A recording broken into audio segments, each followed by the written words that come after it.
तो यारों कैसे हो, और बहुत टाइम बाद आ रहा हूँ, इसलिए रेड 2 मूवी के बारे में बात करने से पहले मैं बात करना चाहूंगा कि आई एम रियली सॉरी और मैं माफी मांगता हूँ। कुछ दिक्कत आ गई जिस वजह से मैं इतने टाइम बाद वापस आ रहा हूँ, पर कोई बात नहीं। हम रेड 2 मूवी के बारे में बात करते हैं। तो अजय देवगन की Raid 2 movie as name suggest Raid 1 movie का ही सीक्वल है, और सीक्वल ये इस तरह से है क्योंकि मेजॉरिटी कैरेक्टर्स रेड 1 के इसमें रिटर्न करते हैं, जैसे कि अपने जो अमर पटनायक थे, और उसके अलावा सौरभ शुक्ला भी इसमें रिटर्न करे हैं, और वो एक बहुत अच्छी चीज थी। क्यों, मैं आगे बताऊंगा। फिलहाल मूवी की स्टोरी के बारे में बात कर लेते हैं। तो स्टोरी आपको पता ही है कि अपने अजय देवगन का अमर पटनायक एक बहुत बड़ा इनकम टैक्स ऑफिसर है, जो कि रेड मारने गया है एक बहुत बड़ी जगह पर। बहुत बड़ी जगह कौन सी है उसके बारे में बताता हूँ, लेकिन इसमें इम्पोर्टेंट ये कि वो रेड करता है कि नहीं करता है, ये एक बहुत इंपॉर्टेंट पॉइंट आ जाता है। और वो इम्पोर्टेंट पॉइंट इसलिए है क्योंकि इस मूवी के मेन विलन है अपने रितेश देशमुख। उनका कैरेक्टर इतना बढ़िया कैरेक्टर लिखा है उनका, मतलब अगर आपको मैं बता तो ऑलमोस्ट लोग उसको भगवान मानते हैं। बेसिकली वो इतनी बड़ी चीज है कि वो जहाँ कदम रखेंगे ना वहाँ लोगों की भीड़ इकट्ठी हो जाएगी, इतनी पावर रखते हैं रितेश देशमुख, और इसी वजह से लोग उनको भगवान मानते हैं और उनकी ऑलमोस्ट लोग पूजा भी करते हैं। अब ये चीज डिफिकल्टी तो बढ़ा रहा है अपने अमर पटनायक के ऊपर। कितनी डिफिकल्ट होगी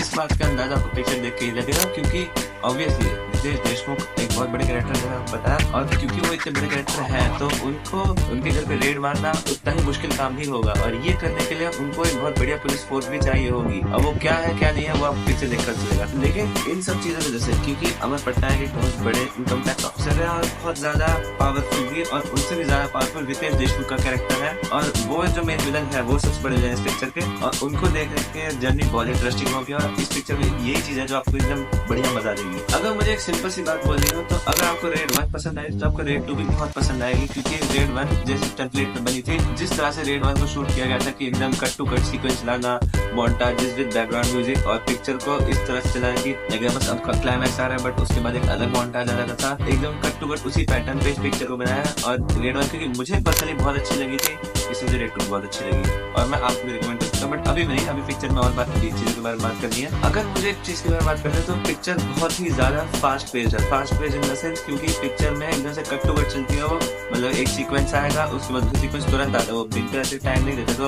आपको समटाइम्स पिक्चर फास्ट लगेगी और उसके बाद, लेकिन ये पिक्चर को इंटरेस्टिंग बहुत ज्यादा बना देती है। और इस बार प्लॉट ट्विस्ट और भी ज्यादा डाले हैं, मतलब ऐसा है कि इंट्रो से पहले भी बहुत बड़ा प्लॉट ट्विस्ट है, और उसके इंट्रो के बाद एंड में भी प्लॉट ट्विस्ट है, और उस प्लॉट ट्विस्ट की वजह से इंट्रो वाले प्लॉट ट्विस्ट से पहले जो कहानी थी वो भी इन्फ्लुएंस हो रही है। अब क्या कहानी एग्जैक्ट है वो तो मैं नहीं बता सकता ऑब्वियसली, बट आपको मजा आएगा इस बात की गारंटी है। और मूवी इतनी ज्यादा फास्ट पेस्ड है ना कि कभी कभी आपके दिमाग में ये आया कि बस स्लो कर दो, और इवन ये मीम भी फिल्म आ सकता है। फिर भी ऐसे मूवी को समझना बहुत ज्यादा डिफिकल्ट नहीं है, ऐसा नहीं आपको नोलन आने वाली चीजों को सिंपल ही रखा है, और ये बहुत अच्छी चीज है कि इन्होंने ज्यादा कॉम्प्लिकेट नहीं करा चीजों को, जो कि एक बेनिफिट देता है पिक्चर को। बहुत सारे लोग इसको देखने जा सकते हैं। बेसिक सी बात है कि तुमको नोलन वाले दिमाग नहीं जाना है, एक इंडियन पिक्चर की तरह ही देखने जाओगे इसको तो ज्यादा बढ़िया रहेगा। रेड 1 जैसे मैंने बताया एकदम ऐसी पैटर्न चलिए। अब अगर हम बात करें एक्टिंग की तो अजय देवगन एज अमर पटनायक ऑब्वियसली बहुत अच्छा काम उन्होंने किया ही है, बट रितेश देशमुख का कैरेक्टर मैं स्पेशली बहुत बढ़िया था, क्योंकि एक चीज थी कि उनका कैरेक्टर जिस तरह से स्टार्टिंग से चला उसके बाद बस वो चलता गया, और इतना अच्छा लिखा है उसके कैरेक्टर को कि मैं तारीफ कर सकता हूँ खुले दिल से। इसके पीछे एक बहुत बड़ा रीजन है कि स्टार्ट उनके कैरेक्टर को बहुत अच्छा दिया है, उसके बाद जिस तरह से वो एकदम काम रहते हैं, एकदम कि अगर नर्व है तो नर्व है, तो उसके बाद एकदम एग्रेसिव हो जाते हैं, और एग्रेसिव होकर वो जो चीजें करते हैं वो बहुत बढ़िया होती है। और फिर अमर पटनायक को कैसे पढ़ते हैं, तो ये चीज जो है ना ये रितेश देशमुख के कैरेक्टर को बहुत बढ़िया कैरेक्टर में आती है, और इस पिक्चर में सबसे ज्यादा शाइन शायद वो मेरे हिसाब से वही करते हैं। बेसिकली मूवी का एंड आते आते ना आपको ऐसा लगे कि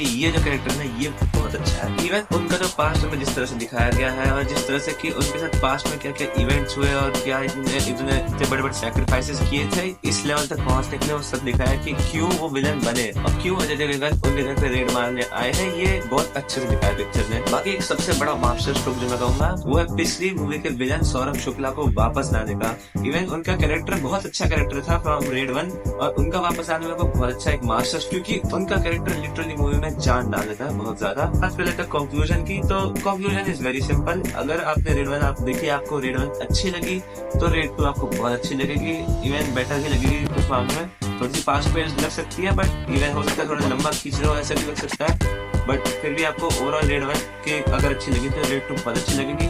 मैं आपको पिक्चर आराम से रिकमेंड कर सकता हूँ। तो चैनल को सब्सक्राइब कर दो, वीडियो को लाइक कर दो। मैं मिलता हूँ आपसे अगली वीडियो में, तब तक के लिए बाय।